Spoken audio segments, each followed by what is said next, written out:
Halo guys, jumpa lagi dengan channel Masno22. Sebelum kita lanjut ke ceritanya, jangan lupa yang belum subscribe di subscribe, like, dan komen videonya ya. Terima kasih. Ketika Chen Ping kembali ke kediamannya, Li Yun dan Huo Feng menyambutnya. "Tuan Chen, apa yang paman katakan padamu?" Tampaknya misterius. Li Yun bertanya dengan rasa ingin tahu. "Tuan, saya dengar Anda telah menerima wanita lain, kakak perempuan tertua Li Yun. Mengapa Anda tidak menerima saudara kembar bersama-sama? Bukankah menyenangkan memiliki dua saudara perempuan?" Huo Feng dengan bercanda mengikuti Chen Ping dan berkata. Chen Ping memelototi Huo Feng, lalu menghela nafas tak berdaya dan berkata, "Tolong berkemas, kami akan berangkat dari sini malam ini." "Tuan Chen, ada apa?" Li Yun tertegun. Dia mengira Ji Lianjun telah melakukan sesuatu pada Chen Ping. "Tuan, mengapa Anda terburu-buru pergi pada malam hari?" Asteris. Huo Feng juga bertanya dengan rasa ingin tahu. Melihat ini, Chen Ping hanya bisa mengulangi kata-kata Ji Lianjun kepada mereka berdua. Setelah mendengar ini, Li Yun dan Huo Feng langsung tertawa lebar. "Tuan, mengapa Anda masih mendesak untuk hal sebaik itu? Wanita di rumah punya kamu. Dipilih." Petik 2. Hanya saja kali ini kepala keluarga Ji ingin memperlakukanmu sebagai kuda jantan untuk meningkatkan garis keturunan keluarga Ji mereka. Huo Feng tertawa dan berkata, "Li Yun sedikit malu, mengapa paman punya ide seperti itu? Memalukan sekali. Di dunia para dewa dan manusia, kekuatan dihormati. Banyak orang akan melakukan apa saja untuk meningkatkan kekuatan mereka. Tidur dengannya bukanlah apa-apa." Huo berkata dengan acuh tak acuh. Jika dia tidur dengannya, garis keturunannya akan meningkat. Diperkirakan banyak wanita di surga dan dunia manusia akan bergegas menuju Chen Ping dengan gila-gilaan. "Oke, kalian berdua bersiap-siap, kami akan berangkat diam-diam di malam hari." Asteris Li Yun, jika kamu ingin tinggal di rumah Ji, kamu tidak perlu mengikutiku ke Gunung Tianmo. Petik 2. Chen Ping tahu bahwa tidak adil bagi Li Yun karena Li Yun akhirnya menemukan keluarga Li dan pergi setelah tiba beberapa hari. "Tuan Chen, saya ikut dengan Anda. Saya bilang saya akan mengikuti Anda. Kemanapun Anda pergi, saya akan pergi." Li Yun berkata dengan tegas. "Oke, pergilah dan bersihkan. Pergilah dengan tenang di malam hari tanpa mengganggu siapapun." Chen Ping meminta Ji Yun dan Huo Feng untuk membersihkan. Hari mulai gelap, Chen Ping sedang berbaring di tempat tidur. Ketika malam sepi, dia berencana untuk pergi. Dibuka. Tepat ketika Chen Ping sedang berbaring di tempat tidur dengan bosan, pintu kamar tiba-tiba terbuka dengan lembut. Chen Ping mengira itu adalah burung phoenix api, jadi dia tidak memperhatikan. Namun segera, dua sosok cinta datang ke tempat tidur Chen Ping. Bahkan dalam kegelapan, Chen Ping dapat dengan jelas melihat bahwa kedua orang ini adalah Ji Meiyan dan Ji Meiling. Keduanya telanjang, dan Ji Meiling memiliki sedikit rasa malu di wajahnya. Mereka semua mengira Chen Ping sedang tidur. Sedikit yang dilakukan mereka tahu bahwa Chen Ping sedang menatap mereka dengan cermat saat ini. "Kakak, aku takut," bisik Li Meiling. "Apa yang kamu takutkan? Kamu tidak tahu berapa banyak wanita yang ingin tidur dengan Chen Ping. Kudengar besok semua wanita di keluarga Ji akan tersedia untuk dia pilih. Kalau banyak wanita, giliranmu. Kebetulan kamu menikmatinya malam ini, dan besok. Tidak ada kesempatan." Li Meiyan menghasut Ji Meiling. Li Meiling mengangguk, dan akhirnya mengumpulkan keberanian untuk mengertakkan gigi dan berjingkat ke tempat tidur Chen Ping. Tubuh Ji Meiling sedikit gemetar, lagi pula ini adalah pertama kalinya dia melakukan kontak dekat dengan seorang pria, dan dia masih telanjang. Namun saat Ji Meiling hendak menerkam Chen Ping tiba-tiba berdiri, menakuti Li Meiling. "Satu lompatan. Saya harap Anda menghormati saya. Menurut Anda, saya ini apa?" Chen Ping berkata dengan nada tegas. "Kakak, Ayo pergi, Ji Meiling hendak menarik Ji Meiyan pergi. Ji Meiyan tertegun. Dia tidak menyangka Chen Ping, wanita yang dia kirim kepadanya, akan menolak. Wajah Ji Meiling memerah karena malu dan dia buru-buru bersembunyi di belakang Meiyan. Tapi Ji Meiyan tidak bergerak, tapi bertanya kepada Chen Ping, "Chen Ping, perasaan bisa dipupuk. Kami tidak punya perasaan. Kenapa kamu tidak tidur denganku? Aku melakukannya untuk memasuki tanah leluhur keluarga Jimu." Chen Ping berkata tanpa ekspresi. Chen Ping tahu bahwa dia akan meninggalkan keluarga Ji dan mungkin tidak akan pernah datang ke sini lagi, jadi dia tidak ingin Ji Meiyan menjadi emosional terhadapnya. Dia ingin menyakiti Li Meiyan agar Ji Meiyan tidak merindukannya. Benar saja, perkataan Chen Ping membuat Li Meiyan tertegun dan tubuhnya sedikit gemetar. "Kamu." Li Meiyan tidak tahu harus berkata apa, dia mengambil inisiatif dan Chen Ping hanya pasif. "Terima saja, Kak. Ayo pergi, ini memalukan sekali." Ji Meiling menarik Ji Meiyan untuk pergi. Dia juga tidak mengharapkan hasil ini, dua wanita cantik, kembar, telanjang di depan Chen Ping. Chen Ping sebenarnya acuh tak acuh. Mungkin Chen Ping benar-benar tidak seperti pria lain, atau mungkin Chen Ping benci memperlakukannya seperti kuda jantan. Chen Ping menjentikkan tangannya, dan selembar kain membungkus tubuh Ji Meiyan dan Ji Meiling. Kedua wanita itu tercengang, tidak tahu apa yang akan dilakukan Chen Ping, tetapi mereka menemukan bahwa kesadaran Chen Ping menjadi dingin dan berkata, "Keluar." Li Meiyan dan Li Meiling melihat sekeliling dan tidak menemukan siapapun. Mereka tidak tahu bahwa Chen Ping sedang melakukan transaksi perbankan.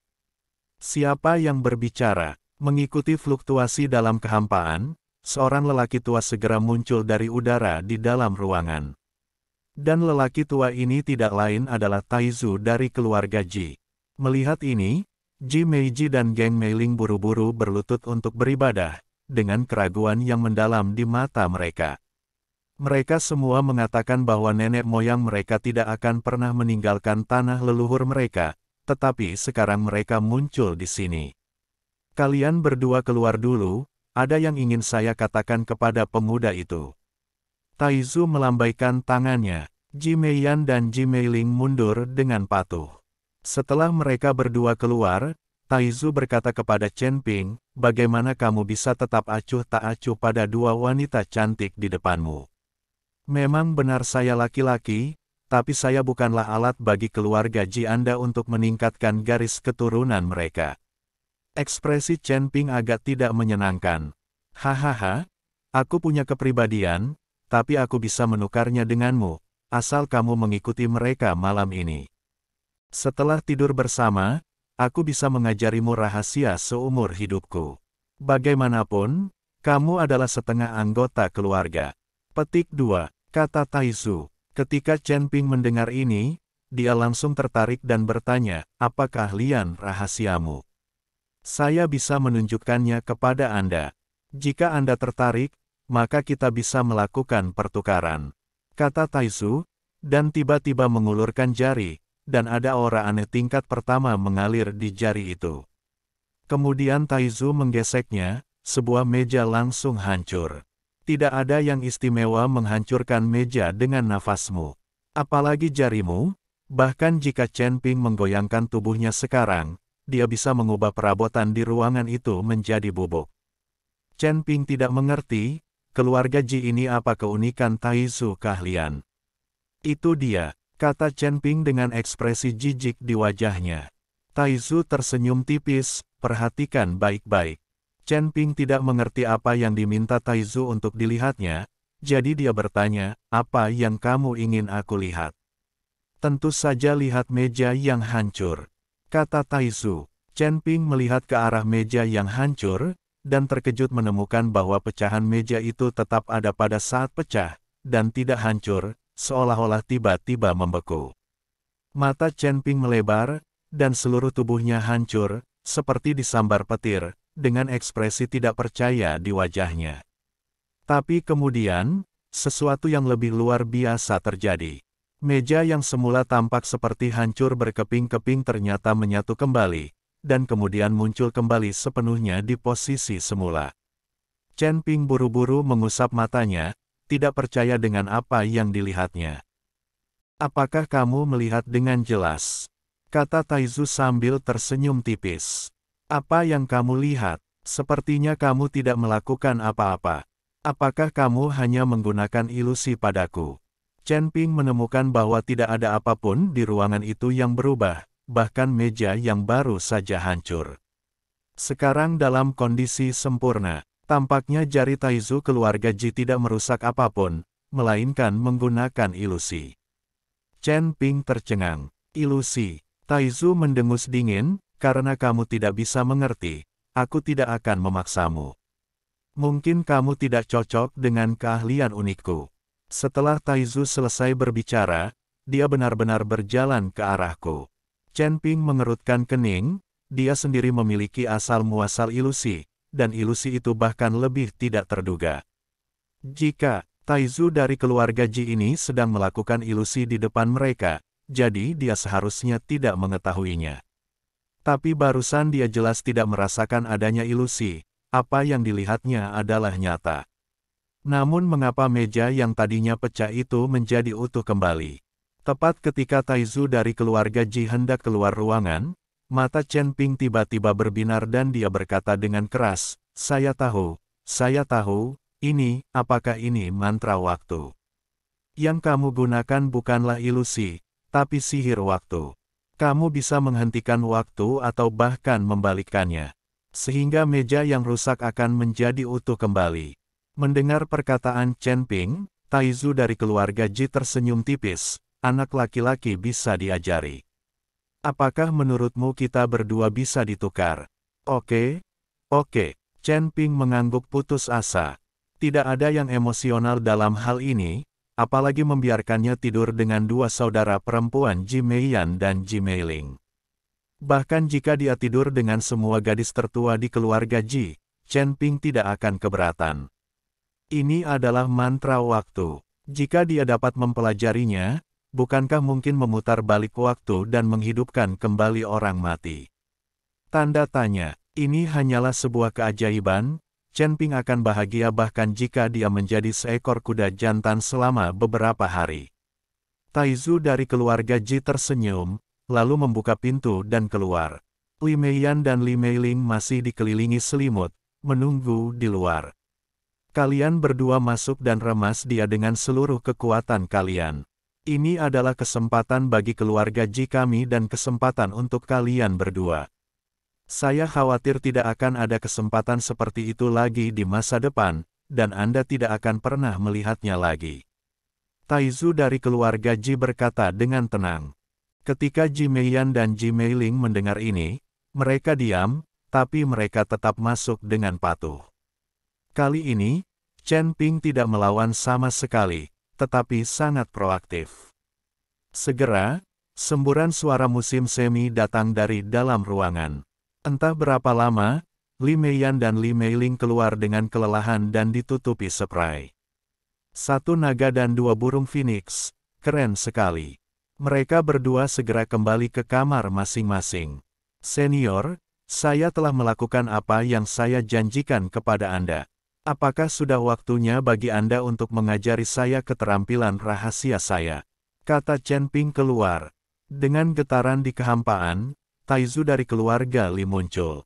Chen Ping memandang Taizu dari keluarga Ji yang muncul di ruangan itu dan tidak bisa menahan diri untuk bercanda. Senior, kamu tidak akan mengintip dari samping, kan? Omong kosong, saya Ji. Taizu, bagaimana mungkin Anda bisa melihat wanita dari keluarga Li melakukan hal seperti itu? Taizu dari keluarga Ji berkata sedikit marah. Senior, harap tenang. Saya hanya bercanda. Kenapa harus marah? Chen Ping segera meminta maaf. Jika Taizu dari keluarga Ji tidak menyebarkan pengetahuan rahasianya saat dia sedang marah, itu akan menjadi kerugian besar. Mengerti? Sudah kubilang, jariku ini adalah jari yang abadi.